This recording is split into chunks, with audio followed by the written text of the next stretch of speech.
सध्या कार्यक्रमाला उपस्थित मंगलदासजी काकडवार साहेब मार्गदर्शक कारवापा ज्यांचं सीताराम पांढरे रवींद्र पंधरे साहेब मार्गदर्शक निंबा यांचे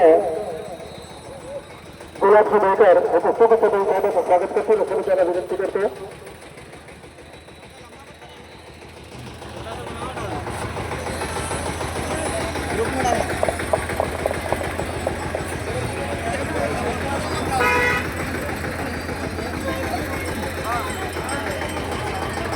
इन बातों का विशेष रूप से ध्यान रखना चाहिए. तो ये हमारे मानते हैं कि बाबा जुंदो जी ने नशा मुक्ति अंधश्रद्धा बताई, बहुत सारी चीजें सिखाई, बहुत सारी चीजें बताई, आप लोगों को जानकारी है. ठीक उसी तरह से हमारे महान त्यागी बाबा जुंदो जी ने कहा ज्ञान पररस मररस योगी. एक लाइन कही, ज्ञान उस चीज का नाम होता है जो अज्ञानी मानव को मिल जाता है, वो भी व्यक्ति ज्ञानी हो जाता है. यह बात पूर्णतः सत्य है. इतिहास लिखा हुआ है. वाल्मीकि या वालिया नाम का जो डाकू था, वाल्मीकि जो था वो वालिया नाम का डाकू था. जब उसे इस बात का पता चला कि मैं जो कर्म कर रहा हूं, कर्म कैसा, वो व्यक्ति लूटपाट करता था अपने परिवार में, अपनी मिसेज को लिया के जो भी पैसा वैसा देता था, उसके अंदर एक अच्छाई थी लेकिन वो दबी हुई थी. अब वो कैसे निकली? किसी एक ज्ञानी व्यक्ति ने उससे कहा कि ये जो लूटपाट का जो कर्म कर रहा है, ये कर्म करने से पाप होता है. बोले मेरे को मतलब नहीं है. बोले एक काम करना, अपनी घरवाली से पूछ के आ जा कि तुम जितनी लूटपाट करके अपने घर में अपने पत्नी का और अपने बच्चों का पालन पोषण कर रहे हो, ये पाप की कमाई है, ये पाप की कमाई है. एक बार अपनी घरवाली से पूछ के आ जाओ. इतिहास में लिखा है, यदि आप पढ़ना चाहे तो पढ़ लेंगे. तो जब वो अपनी पत्नी के पास गया, अपनी पत्नी से पूछता है कि मैं कौन से कर्म कर रहा हूं और उधर से लाकर मैं तुमको देता हूं, और यदि इस कर्म करने में मेरे से गलती होती तो मेरी गलती के साथ तुमको भी पाप लगेगा क्या? आप सेविका लोग बता दो. आपके पति यदि जो भी काम करते हैं, जो भी करते हैं, उसका भी एक छोटा सा उदाहरण और बताऊंगा. आपके पति जो भी काम करते हैं, अच्छा करते, बुरा करते, गलत करते, जो भी करते हैं, पूरी कमाई करके आपको लाके देते हैं. उसका पाप किसे लगेगा? सेवक को या सेविका? सेवक को. देखो कितनी चालू है हमारी सेविका. तो सेवक साथियों, जब उसको इस बात की जानकारी मिली कि मैं ये जो पाप कर रहा हूं ये तो गलत है, उस दिन से उस व्यक्ति ने तपस्या चालू कर दिया और आगे चल के उसका नाम वाल्मीकि हुआ और उसने रामायण की रचना की थी. ये इतिहास है. यही है ज्ञान पररस मररस योगी. अब मैं थोड़ा सा अपने बारे में बता दूं. मैं बालाघाट जिले का रहने वाला हूं. वर्तमान में पुलिस विभाग में एसआई. एक मेरा मित्र था, मुझे बोलने में कोई अर्थ नहीं है. एक मेरा मित्र था, जिस दिन वो हमारा मित्र 500 रुपए अपनी घरवाली को नहीं देता था तो उसकी घरवाली उसको खाना नहीं देती थी. यह उतना ही सत्य है, बिल्कुल बता रहा हूं आपको. भाई साहब को 2-3 दिन तक पैसा नहीं मिला, घर नहीं गया, तो उसकी पत्नी ने उसको खाना नहीं दिया. सत्य घटना है, पुलिस विभाग. अब वो आदमी हमसे मिला, हमने पूछा, हमने कहा यार क्या हुआ, तो उन्होंने बताया ऐसा. हमने उसकी वाइफ को समझा, हमने कहा देखो ऐसा है, शासन हमको तनख्वाह देती है, 2 नंबर के काम करने का नहीं, हरामखोरी करना नहीं और भ्रष्टाचार में जाना नहीं. विपरीत परिणाम हुआ तो क्या करोगे? और एक दिन एंटी करप्शन ब्यूरो ने उसको ट्रैप कर लिया. अभी वो सस्पेंड पड़ा हुआ है. अब उसकी घरवाली 500 रुपए नहीं मांगती. वैसे हमारे सेविका लोग हैं,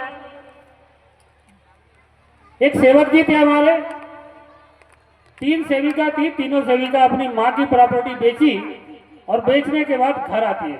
2 मार्ग में नहीं थी, 1 मार्ग में थी। बालाघाट में आकर वो सेविका क्या सोचती है कि सेवक पैसा खर्च कर लेगा, इसलिए बोले इस पैसे का मैं जेवर खरीद लेती हूँ। महिलाओं के पास बड़ा एक अच्छा एजेंडा जेवर खरीदने का।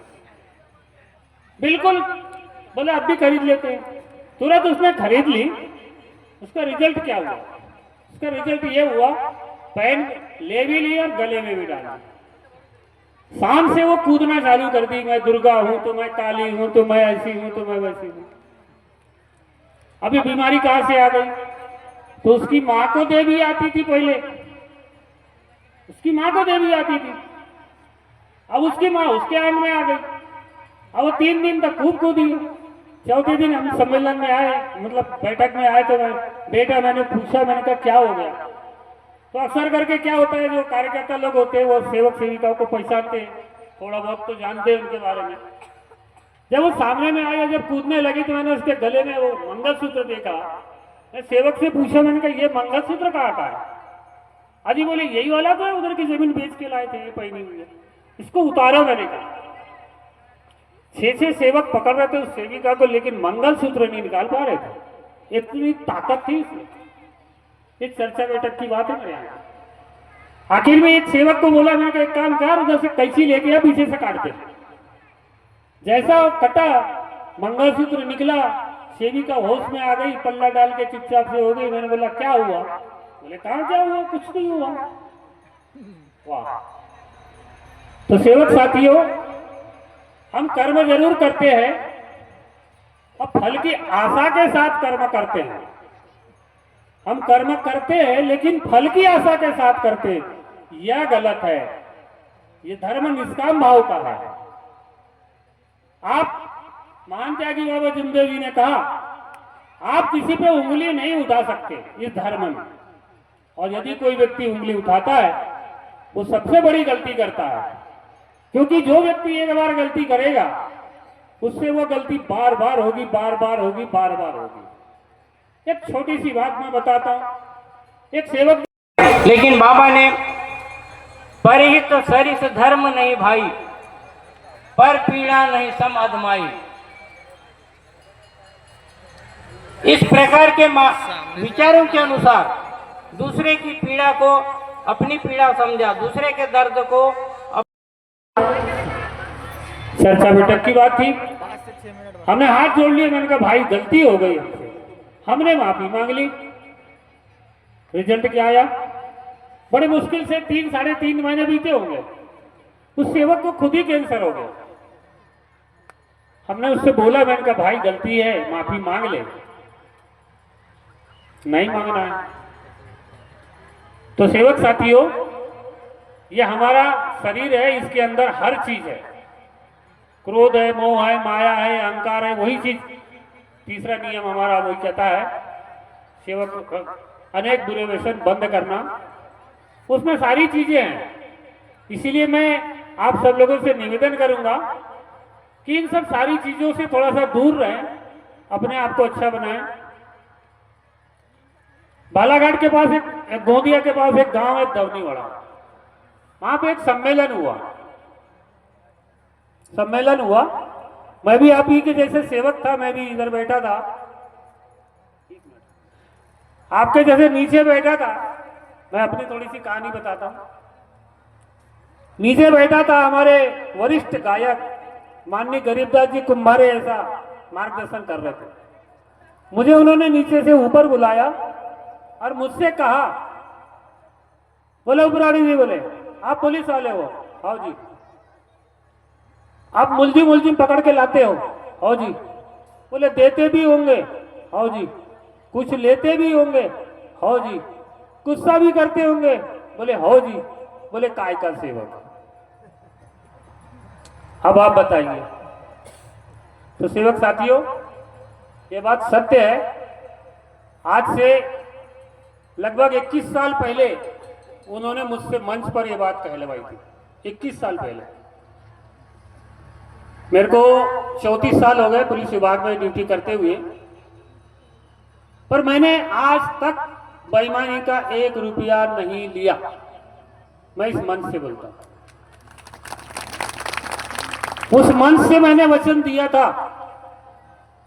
2 पद हो सकते हैं, पुलिस वाला भी मैं हूं और सेवक भी मैं हूं, लेकिन मैंने कहा आदमी तो एक है। तो उस मंच से मैंने वचन दिया था कि आज के बाद मैं भ्रष्टाचार नहीं करूंगा, आज के बाद मैं किसी को प्रताड़ित नहीं करूंगा, आज के बाद मैं गुस्सा नहीं करूंगा, आज के बाद मैं भ्रष्टाचार और रिश्वत नहीं लूंगा। तो सेवक साथियों, आज तक मैं उस वचन के ऊपर में चल रहा हूं। मुझे ऐसा लगता है कि मैंने इस धर्म में जुड़ने के बाद कुछ न कुछ तो छोड़ा है। आपने क्या छोड़ा मुझे नहीं मालूम, पर मुझे लगता है कि सही में मैंने कुछ छोड़ा है। मुझे जितनी पेमेंट मिलती है, जितनी तनख्वाह मिलती है, उसमें से पूरा खर्च करके मैं 10-12 हजार रुपये बचा लेता हूं, क्योंकि बुरे वेशन नहीं। सिंपल बात है। हरामखोरी तो कोई भी कर सकता है, बेईमानी कोई भी कर सकता है। तो मेरा यही कहना है कि मैंने वचन दिया, भगवान को कैसा आपको बताया, उसी तरह से आपने भगवान को कैसा वचन दिया, आपका सोचने का काम है। तो इस धर्म में महान त्यागी बाबा जिंदेव जी ने यही बताया, 4 तत्व से एक भगवान की प्राप्ति होती है, उसमें से 2 तत्व भगवान के हैं, 2 तत्व सेवक के हैं। 3 शब्द के माध्यम से भगवान अपने पास रखे जाते हैं, 5 नियम से अपनी गृहस्थी ऊपर उठाते हैं। तो ठीक इसी तरह से आप लोग भी अपने गांव में चर्चा बैठक में जाते रहे, विचार ग्रहण करते रहे, अपने और अपने परिवार की गृहस्थी को ऊपर उठाते रहे।